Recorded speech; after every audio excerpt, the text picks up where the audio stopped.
Hey guys, this is NaturallyGreer, and I am going from looking like this, busted, to looking like this.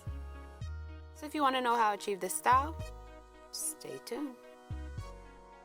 Alright, so the first thing we're going to do is separate our hair into sections. So we'll talk about technique a little bit first, and then we'll talk about products I use in a minute. I'm going to separate my hair into rectangular sections, moisturize, detangle, and then I'm going to separate that rectangular section into two square sections. In that square section, I'm going to add my sealant, and then I'm going to add my styling agent. As you can see, it's goopy and goppy and nice and slimy. After that, I'm going to detangle a little further with this little bitty diamond brush that I received at a hair show. But it works really good in these small sections, so I use it when I do this. And then from that square section, I'm going to separate my hair into four smaller squares, two at the bottom, two at the top. As you can see, when I am twisting my hair, I'm using a technique of not rushing. That's the main thing you want to do when you do mini twists. You don't want to rush. If you can see, I'll separate the two pieces that I actually mini twist with and kind of like push or pull them together a little bit. But the main thing you want to do is not rush to get to the end. If you don't rush and your twists are as tight as they possibly can be, then they will last longer. It will create less frizziness at the roots, your ends will be more defined, and your twist will last long. That's why this is called 3-week mini twists, because these twists, they really do last me 3 weeks. And I'll show you in another video how I go about maintenance, and we'll talk about products and how I style my hair a little bit more as well with these mini twists in another video. So as you can see, just not rushing to the ends, making sure I take my time, twisting my hair as tightly or as tautly as possibly can be achieved, and then I make sure that I twist or get that good curl definition on the ends.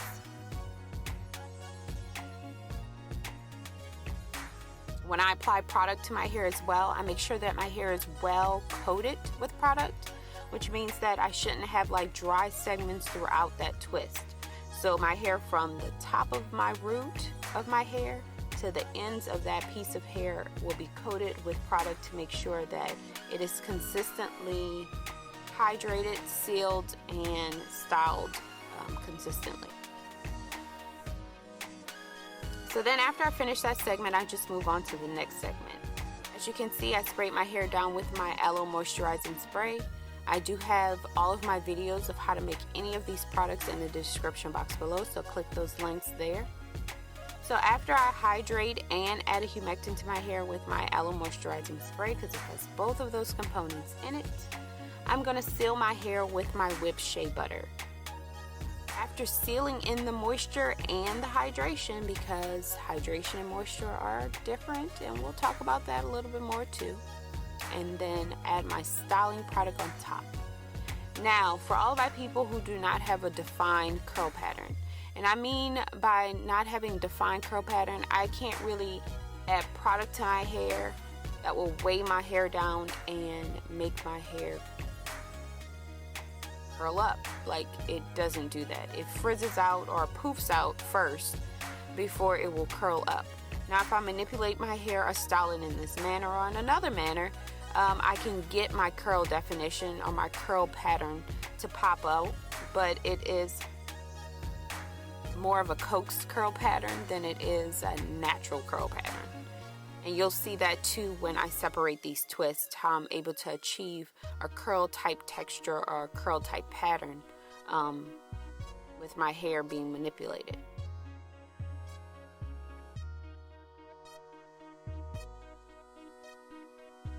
Okay, so back on track. So for people that I feel like don't have a defined curl pattern like moi, I find that I use this technique called H.H.S.S. instead of LOC or LCO method of locking in moisture and styling my hair.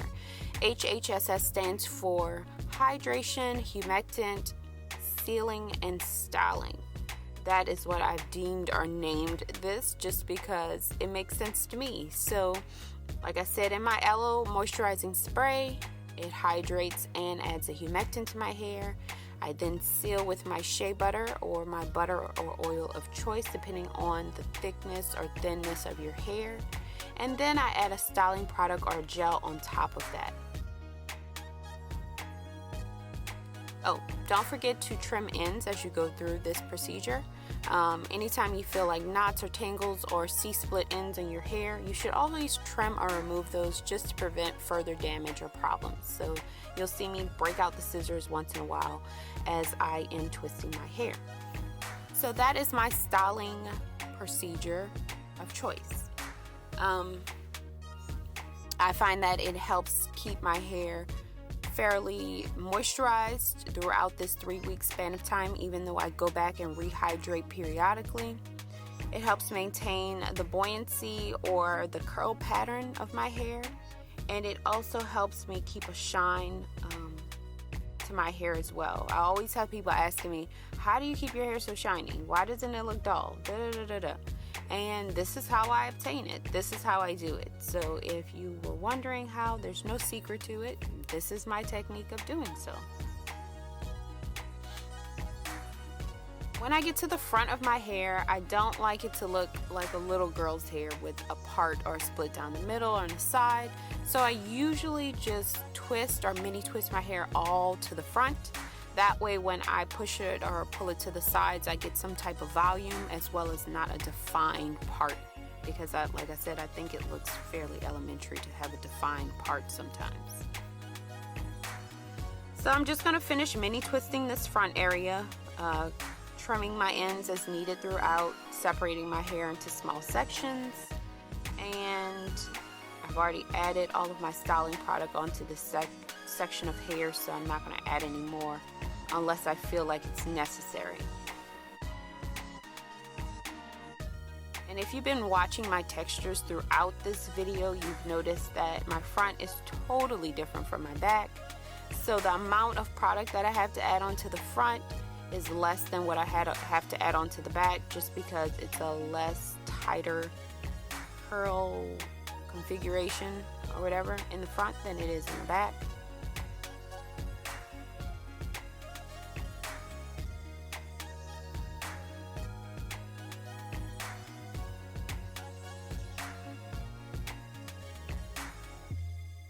And I can't stress enough that when you're doing a mini twist, you have to allot yourself some time.